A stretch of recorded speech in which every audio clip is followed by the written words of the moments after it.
দুর্বার রাজশাহীর দুর্বার জয়ে এবারের বিপিএলের প্লে অফের সমীকরণটা কিছুটা জটিল হয়ে দাঁড়ালো। লো স্কোরিং ম্যাচে সিলেট স্ট্রাইকার্সকে ৫ উইকেটে হারিয়ে চতুর্থ স্থান থেকে তৃতীয় স্থানে উঠে এসেছে দুর্বার রাজশাহী।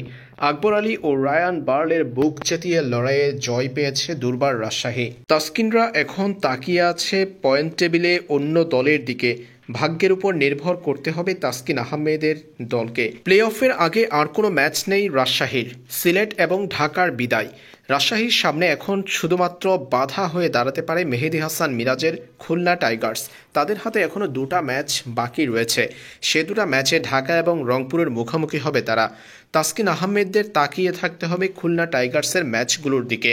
কেবলমাত্র তাদের জয় পরাজয় নির্ভর করবে তাসকিনদের পয়েন্ট টেবিলে তৃতীয় স্থানে থাকা না থাকার বিষয়টি। দুর্বার রাজশাহীর হাতে আর কোনো ম্যাচ নেই। পয়েন্ট টেবিলে তৃতীয় স্থানে আছে তারা। খুলনা টাইগার্স যদি নিজেদের শেষ দুটা ম্যাচে জিতে সেই ক্ষেত্রে শীর্ষ 4-এ ঢুকে যাবে খুলনা টাইগার্স। তখনও দুর্বার রাজশাহীর পয়েন্ট টেবিলে শীর্ষ 4-এ থাকার সুযোগ থাকবে যদি চট্টগ্রাম কিংস নিজেদের পরবর্তী 3টা ম্যাচেই পরাজিত হয়। তাই চট্টগ্রাম আর খুলনার দিকেই তাকিয়ে থাকতে হবে তাসকিন আহমেদের রাজশাহীর।